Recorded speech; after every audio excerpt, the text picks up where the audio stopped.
18 horas 30 minutos. Olá, boa noite. Seja muito bem-vindo, seja muito bem-vinda ao ESB Notícias, segunda edição, que está começando com imagens da cidade de Tapetinga, que hoje completa 72 anos de emancipação política. A temperatura média neste momento no município é de 26 graus. Vamos juntos até às 7 da noite com as principais notícias do dia. Confira comigo os destaques da edição de hoje. Pesquisa do Banco Central aponta uma queda no uso do dinheiro em espécie, como forma de pagamento em transações comerciais. Mesmo com a diminuição do uso do dinheiro em espécie, essa ainda é a principal opção entre pessoas com menor renda e entre os idosos, com maior utilização entre os homens brasileiros. Veja também, Brasil registra mais de 11 mil partos de meninas menores de 14 anos anualmente. As cidades com maior índice de pobreza são os locais onde há o maior número de gestação precoce. No Brasil, 11 mil partos por ano acontecem em meninas que têm até 14 anos. E é justamente nessa faixa etária que os pré-natais começam mais tarde, depois do 3º mês de gravidez. E ainda, conheça uma pesquisa da Universidade Federal de Sergipe que estuda o impacto do uso da inteligência artificial na educação. São esses os nossos destaques e você pode participar com a gente enviando sua mensagem para o nosso WhatsApp, que é o 77-3424-8766. Ou então poste seu comentário nas redes sociais com a hashtag UN2. Hoje é quinta-feira, dia 12 de dezembro. O ESB Notícias, segunda edição, está começando.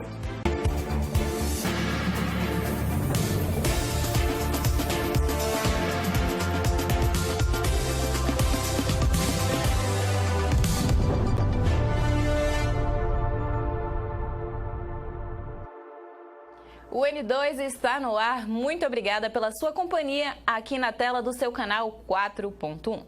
E nós abrimos a edição de hoje falando de segurança. Esta semana, o Núcleo de Estudos e Pesquisas em Prisões, Violências e Direitos Humanos promoveu o 4º Encontro Baiano de Pesquisadores e Pesquisadoras do NEP, com o objetivo de debater políticas de segurança pública no Brasil. Quem traz as informações para a gente é Luiz Salviato.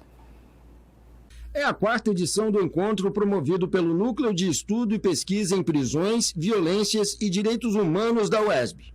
E o Núcleo de Estudos sobre Prisões, Violências e Direitos Humanos é um núcleo que existe na universidade, congregando professoras e professores de Direito, Psicologia, Ciências Sociais, dentre outros cursos, e promove anualmente atividades de ensino, pesquisa e extensão, né, nessa temática, violências, prisões, direitos humanos e as interfaces, né, possíveis dessas 3 categorias. O evento tem foco nas políticas de segurança pública no Brasil. E é a partir deste ponto que entram em debate diversas formas de violência que impactam diferentes grupos sociais. O 4º encontro é uma atividade todos os anos, né? O núcleo encerra o ano promovendo este encontro, né, que é o encontro de pesquisadoras e pesquisadores das prisões, violências e direitos humanos. No encontro deste ano, o 4º EBANEP, nós estamos discutindo as políticas de segurança pública e as suas interfaces. Então, segurança pública, violências, direitos humanos, infância e adolescência. E aí nós temos outras temáticas como violência LGBTQIA+, violência de gênero, né, violência prisional, letalidade policial. Então, tudo que é associado à discussão prisões, violência e direitos, nós acabamos por contemplar nas conferências e mesas redondas que aconteceram durante o encontro. A Jéssica foi uma das convidadas para o evento. A psicóloga representou o grupo Corra para o Abraço, que acolhe pessoas em situação de risco social. A gente trabalha pela metodologia de redução de danos. A redução de danos, quando ela se inicia no Brasil, ela tem sim esse viés muito mais voltado para a prática saúde e doença, né? Hoje, a redução de dano ela se expandiu e ela é um conjunto de práticas integrativas de acesso a todas as garantias. Se a gente está falando de uma pessoa que faz uso de substância de forma arriscada, e aí tem uma diferença, né? Pessoas que fazem uso de substância, a maioria das pessoas fazem uso de substância, seja ela lícita ou ilícita, e tem aquelas que fazem uso de forma arriscada. Então, pensando nesse grupo de pessoas, é falar a prática de atuação. A pessoa chega até o programa, então, assim, é um programa de baixa exigência. Então, a gente não exige que a pessoa esteja, por exemplo, em abstinência para poder entrar no programa, para poder ser atendido. Então, a gente entende que a pessoa que faz uso de substância, mesmo que arriscada e abusiva, ela vai ter direito a um atendimento de psicoterapia, ela vai ter direito a um cartão do SUS, vai ter direito a uma consulta médica, vai ter direito a uma inserção, fazer um currículo, e aí, lógico, que dentro dessa perspectiva, a gente cria outras formas de acesso a garantias, como, por exemplo, de higiene, um encaminhamento para um programa habitacional, um encaminhamento, caso seja do desejo dela, para passar por um psiquiatra, para um encaminhamento para um CAPS-AD. Então, compreendendo o sujeito de uma forma total, dentro das suas necessidades. Na mesa de debates apresentada nesta quarta-feira, o tema foi Insurgências nas Margens, movimentos sociais e comunitários. Nos últimos 40 anos, muitas mudanças, né, aconteceram no processo de organização e de luta, né? Então, o que antes a gente tinha como uma visão de esperança, de utopia, de possibilidade de construção de um modelo de sociedade, e aí a gente ia tentando construir isso enquanto movimento de massa. Os últimos 40 anos, depois justamente do fim da Guerra Fria, do fim da União Soviética, da queda do Muro de Berlim, há uma certa dispersão, né? Uma certa confusão também em termos de enfrentamento da luta, e emergem das margens, né, vários movimentos de luta, né, que se destacam e são legítimos, né? O movimento negro, o movimento LGBT, o movimento feminista, o movimento de mulheres. E a mesa ela vai tentar abordar essas questões, né? Qual é essa relação entre essa especificidade, né, das lutas insurgentes que aparecem hoje, e perguntar se são insurgências ou são resistências, é outra coisa também interessante, né, junto dessas possibilidades de transformação da sociedade, né? O 4º Encontro Baiano de Pesquisadores segue até esta quinta-feira. Vamos mudar um pouco de assunto. Nesta segunda-feira, os agentes da Superintendência de Proteção do Defesa do Consumidor, o PROCON, realizou uma fiscalização em postos de combustíveis do município, com o objetivo de verificar os preços que estão sendo cobrados, para que possam enviar ao Ministério Público. Luiz Salviato conversou com um dos responsáveis por essa ação e traz as informações para a gente. Esta é uma parceria do PROCON com o Ministério Público. Ficou determinado no meio do ano que essas visitas aos postos de combustíveis iriam acontecer 2 vezes a cada semestre. Ou seja, essa é a última operação de 2024. E para falar sobre este assunto, eu recebo aqui o coordenador do PROCON de Vitória da Conquista, Rafael Meira. Tudo bom, Rafael? Tudo bem. Me conta um pouquinho como é que foi feita essa fiscalização. Bom, o PROCON do município de Vitória da Conquista, ao longo do ano de 2023, ele já vinha fazendo essa coleta de preços nos postos das zonas urbana e rural do município. E em junho deste ano, de 2024, foi feito um compromisso com o Ministério Público, através da 8ª Promotoria de Justiça, e ficou estabelecido o acordo, a parceria entre o PROCON do município e o Ministério Público para que fizéssemos essas coletas de preços 2 vezes por semestre. Qual o objetivo dessa operação? A intenção inicial é que a gente tenha um diagnóstico da precificação do comércio de combustíveis no município e, além disso, o Ministério Público ele tem um inquérito civil instaurado para investigar possíveis irregularidades na comercialização de combustíveis aqui no município. Então, a intenção é que esses dados sejam encaminhados ao Ministério Público e possa subsidiar essa atividade investigativa do MP. As visitas já terminaram, né? Quer dizer, vocês já recolheram esses dados, já foram encaminhados para o Ministério Público? Sim, este ano a gente fez a primeira entre 30 de setembro e 2 de outubro. Esses dados já foram enviados ao Ministério Público e agora no mês de dezembro realizamos a segunda entre os dias 9 e 11 e estamos compilando esses dados para serem remetidos ao Ministério Público. E depois eles serão divulgados, então, pelo Ministério Público, é isso, né? Sim, o próprio município também ele está em análise, né, de uma forma adequada de divulgação desses dados à população e também o Ministério Público, a partir do recebimento, ele vai fazer análise e pode determinar novas diligências, né? É muito importante destacar que há um anseio da população relacionado à fiscalização do comércio de combustíveis, mas o PROCON ele não detém a competência, a atribuição exclusiva de fiscalizar. O PROCON ele tem uma limitação em termos de atribuições legais e nós estamos, dentro das nossas atribuições, aí nos comprometendo perante a sociedade e o Ministério Público de adotar todas as providências e diligências que são de nossa competência. Então, relacionado ao comércio, há muito anseio, por exemplo, com a checagem da verificação de qualidade do combustível, que fica a cargo, por exemplo, do Departamento de Polícia Técnica, junto à Polícia Civil, ou à própria Agência Nacional do Petróleo, ANP.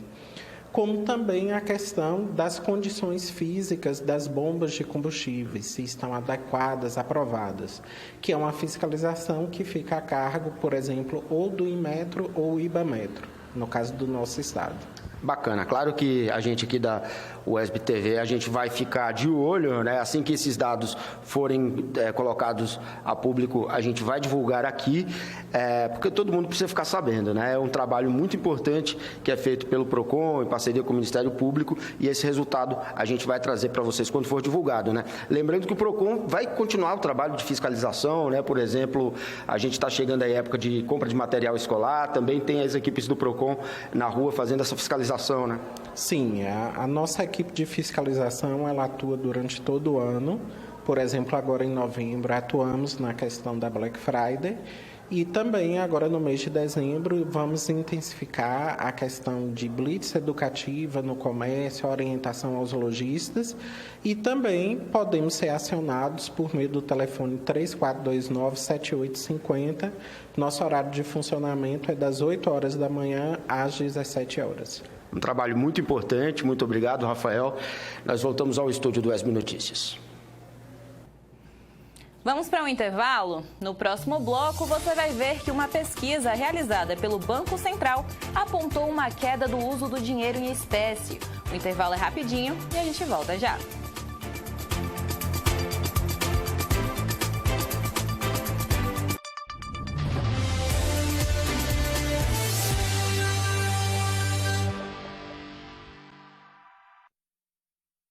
O programa mais icônico da televisão brasileira, o nosso Sem Censura, tá de volta. Ai, que alegria! O nosso principal tempero é a consciência. Se tem uma coisa que me deixa muito chateada é ver tanta comida sendo desperdiçada e tanta gente passando fome.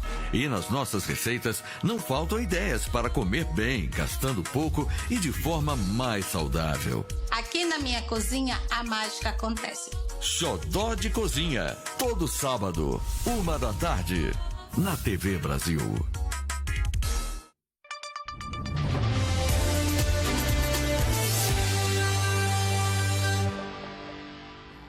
Estamos de volta com o UESB Notícias, segunda edição. É muito bom poder contar com a sua companhia.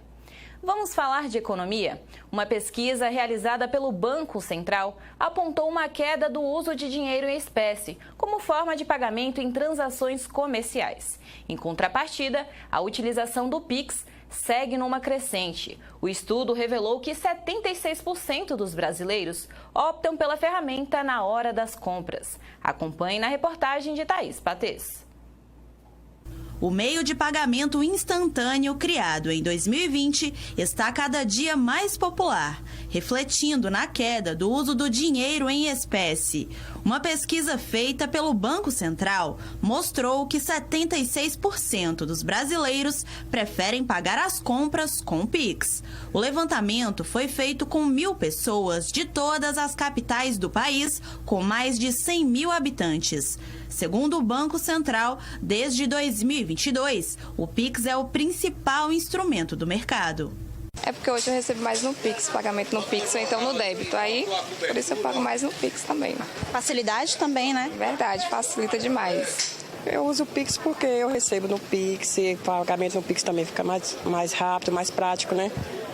E geralmente no cartão, às vezes o cartão demora para a gente poder pagar a fatura e vira aquela bola de neve, né? O economista Wilton Ferraz aponta o avanço tecnológico e a facilidade do Pix como fatores decisivos para essa mudança em nosso comportamento financeiro. Olha, os principais fatores da redução do uso do dinheiro é justamente o aumento do uso dos eletrônicos, dos meios eletrônicos. Primeiro, nós tivemos um crescimento muito grande do cartão, né, principalmente o cartão de débito, que substituiu tanto a emissão de cheques quanto o uso do dinheiro papel. Mas depois, com o advento do Pix, que aumentou ainda mais a facilidade, fez com que praticamente desaparecesse o dinheiro em papel. Então, hoje, muitas vezes a gente deixa de fazer alguma operação, principalmente aquelas de valores menores, por não estar com dinheiro. Raramente alguém anda com dinheiro no bolso, mas com o celular na mão, você tem acesso à sua conta em tempo real e faz qualquer pagamento. O comerciante Adicélio conta que em seu estabelecimento o dinheiro em espécie praticamente sumiu. A maioria dos pagamentos são feitos via Pix e cartões. Bem, dinheiro sumiu, aqui está bem difícil o dinheiro. Hoje está sendo mais mesmo questão de cartão, Pix. O dinheiro está ficando bem raro no comércio. Na loja de motos que o Wellington gerencia, o setor de peças já recebe mais de 60% dos pagamentos por Pix. Para garantir mais segurança nas transações, há um ano a loja implantou o sistema de boleto Pix. Hoje a gente utiliza o boleto Pix. O boleto Pix ele sai em nome do cliente que está adquirindo o produto, mas esse cliente ele pode pedir para o pai, a mãe ou qualquer outra pessoa vir a pagar. Porém, está sempre vinculado ao nome dele, porque o boleto está descrevendo lá o nome dele. Então garante muito mais segurança para vocês? Muito mais segurança, porque aí evita que a gente esteja recebendo um crédito em nome de terceiro que não seja o comprador que está adquirindo a motocicleta. Mesmo com a diminuição do uso do dinheiro em espécie, essa ainda é a principal opção entre pessoas com menor renda e entre os idosos, com maior utilização entre os homens brasileiros. Vai todo o dinheiro. Eu não tenho nada a ver com Pix. Seu Edivaldo não vai gostar muito da informação que trago agora. Segundo o economista Wilton Ferraz, é possível que muito em breve a circulação das cédulas diminuam ainda mais. Que algumas regiões têm níveis de desenvolvimento diferentes. Então, a gente precisa ter todas as regiões no mesmo nível de desenvolvimento para que o dinheiro de fato perca o sentido, né? Mas eu creio que menos de 2% das movimentações num futuro bem próximo devam ser feitas em dinheiro em papel. Vamos mudar um pouco de assunto? Durante todos os anos, o Brasil registra mais de 11 mil partos de meninas menores de 14 anos. E quase metade delas só começa a fazer o pré-natal depois dos primeiros 3 meses de gravidez. Confira na reportagem da TV Brasil. Outro dia, Rafaela era uma criança. Agora vai ter que pular a adolescência e assumir responsabilidades de adulta. Aos 14 anos, com 9 meses de gravidez, teve que largar os estudos. Ela demorou a descobrir que estava grávida. Eu vim descobrir que eu vim fazer pré-natal com 6 meses. 6, 5 por aí. A mãe de Rafaela, dona Geralda, está passando por essa situação pela segunda vez. A filha mais velha também engravidou cedo, aos 13 anos. Ela mesmo quer, né? A gente dá conselho, não toma.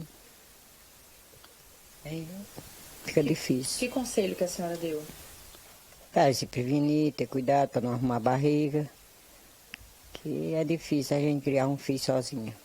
As cidades com maior índice de pobreza são os locais onde há o maior número de gestação precoce.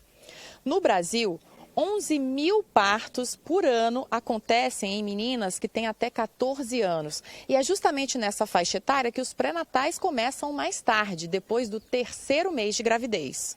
Os dados estão numa pesquisa do Centro de Equidade em Saúde da Universidade Federal de Pelotas. Segundo o estudo, quanto mais jovem a mãe, menor o acesso ao acompanhamento médico na gestação.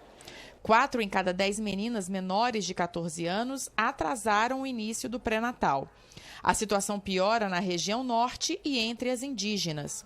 E todos esses partos são resultado do que a lei classifica como estupro de vulnerável, quando a relação sexual acontece com menores de 14 anos. Essas meninas estupradas, muitas vezes nem entende muito bem o que está acontecendo com ela, é uma pessoa, um homem mais velho, às vezes um familiar ou uma pessoa conhecida.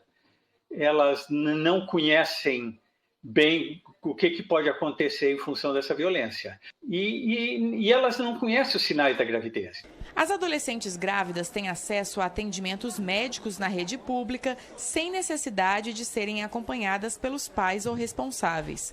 Para evitar a gestação precoce, o Ministério da Saúde fornece contraceptivos nas unidades básicas de saúde. A pílula, por exemplo, contraceptivos mais de longa duração, como são os implantes hormonais, e mesmo o DIU, né, por exemplo, é um dispositivo intrauterino, que ele também é reversível facilmente quando a mulher já não for mais adolescente, né? Ela planejar uma gestação, é só tirar que ela volta a ter a possibilidade de engravidar quando ela quiser, quando ela planejar. Vamos para mais um intervalo? No próximo bloco, você vai ver uma pesquisa que estuda o impacto da inteligência artificial na educação. O intervalo é rápido e a gente volta já.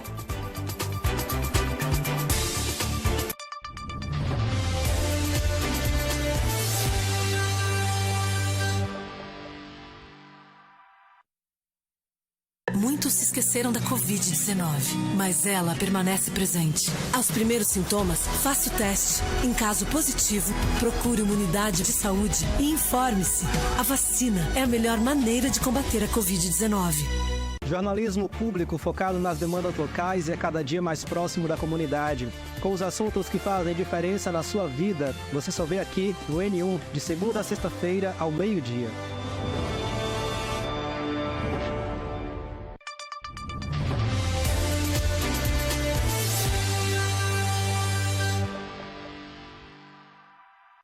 Estamos de volta com o N2. Muito obrigada pela sua companhia. E chegou a hora da previsão do tempo. Confiram como ficam o tempo e a temperatura para a Vitória da Conquista e outras cidades da região sudoeste.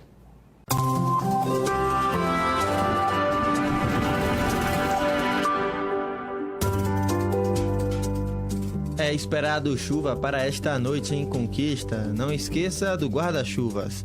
As temperaturas alternam entre 19 e 29 graus. Amanhã o dia intercala entre céu aberto e tempo nublado, com probabilidade de chuva durante o período da tarde. As temperaturas oscilam entre a mínima de 18 graus e a máxima de 27. No sábado, a expectativa é de dia parcialmente ensolarado, com as temperaturas variando entre a mínima de 17 e a máxima de 29 graus. Agora vamos conferir a previsão do tempo para outras cidades da região amanhã. Em Jequié, a previsão permanece de dia ensolarado na Cidade Sol, mas as temperaturas reduzem e marcam a mínima de 22 e a máxima de 32 graus. Em Tapetinga, a previsão é de sol com nuvens. As temperaturas alternam entre a mínima de 22 graus e a máxima de 30. O sol predomina em Guanambi e as temperaturas são altas, mas há sinais de chuva passageira durante o final da tarde. Os termômetros marcam a mínima de 22 e a máxima de 34 graus. Vamos mudar um pouco de assunto e falar sobre a inteligência artificial. As chamadas IAs são um conjunto de novas tecnologias que permitem que alguns aparelhos eletrônicos executem várias funções avançadas de modo quase autônomo. Esse tipo de tecnologia está presente em diversas áreas. Pesquisadores da Universidade Federal de Sergipe desenvolveram um estudo para investigar os impactos da inteligência artificial em uma delas, a educação. Acompanhe na reportagem colaborativa do Univerciência. A inteligência artificial está cada vez mais perto de nós. 3 a cada 10 estudantes brasileiros já utilizaram a IA não apenas para tirar dúvidas na hora de fazer o dever de casa. Eu já fiz sim o uso de inteligência artificial, seja lá para procurar algum termo, para perguntar alguma coisa ou até mesmo para conversar com a inteligência artificial. Não costumo usar muito porque, querendo ou não, de alguma maneira acaba influenciando. Então pode ser que eu fique muito dependente disso. Então eu prefiro ou estudar por via do que os professores mesmo enviaram ou fazendo pesquisa, etc. Mas também não digo que eu nunca usei. Apesar de ser quase inevitável, o uso de novas tecnologias na educação ainda divide opiniões. O grupo de pesquisa do professor Paulo Boa Sorte trabalha com o tema há 5 anos. Nós temos trabalhado com os impactos que a inteligência artificial, as realidades aumentada, virtual e mista, o metaverso, tem no offline e no online das escolas. Por que a gente diz offline e online? Principalmente porque o offline se refere àquelas escolas que não têm acesso à internet. Mas os alunos, quando chegam à escola, eles trazem hábitos, eles trazem reflexos do offline, da inteligência artificial e também do metaverso. Então, nós nos debruçamos principalmente em questões de acesso, como a inteligência artificial tem impactado na vida desses alunos, na forma como eles estudam, na forma como eles aprendem, principalmente linguagens. O ChatGPT, por exemplo, é uma ferramenta que coloca pais, alunos e educadores diante de um dilema sobre os limites do uso da tecnologia. Principalmente pelo fato de ele ser alimentado por bilhões de parâmetros e ele entregar textos completamente coerentes, coesos e temáticos, é que ele vai impactar os vários setores. Ele vai impactar o setor do jornalismo, a medicina, a educação, a escrita de textos científicos. E aí é que nós vamos encontrar e pensar os desafios, principalmente da escrita acadêmica na contemporaneidade. Como é possível lidar com isso sem prejudicar a própria autonomia na vida estudantil? Porque é uma coisa que, se você não utilizar com moderação, você é capaz de você prejudicar até o andamento do seu estudo. Como, por exemplo, o ChatGPT, que eu vejo muitos estudantes utilizando para fazer dissertação por eles, para fazer qualquer tipo de atividade por eles. E eu acho que isso acaba tornando o aprendizado deles deficiente. Porque você se perde na sua aprendizagem, você deixa de aprender algo, você deixa de praticar o que você está aprendendo na teoria, para deixar com que um robô faça isso por você. Inês é professora de inglês na rede pública de ensino em Sergipe há 10 anos. Foi a partir da própria experiência em sala de aula que ela procurou estudar mais a fundo os desafios para a aprendizagem da língua inglesa nesse contexto tecnológico. É uma pesquisa autoetnográfica, então eu vou pesquisar a própria prática pedagógica, né, para entender se o uso dessas ferramentas de inteligência artificial, sobretudo a inteligência artificial generativa, que é o caso do GPT-3, né, desses algoritmos que nós temos visto tanto na mídia, a utilização dessas aplicações na aprendizagem de língua inglesa, com o objetivo de desenvolver a autonomia dos alunos, né? A autonomia da aprendizagem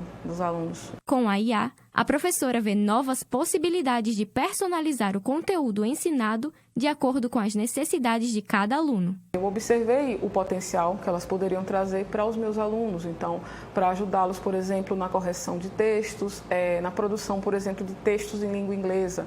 Eles podem fazer descrições e essas descrições podem gerar imagens, então, há todo um potencial de ensino dentro da multimodalidade que pode servir não só para os professores de língua inglesa. Além de vídeos de dancinhas que viralizam rapidamente, o TikTok é outra ferramenta com potencialidades para fins educativos, como a divulgação de conteúdos curtos sobre o Enem.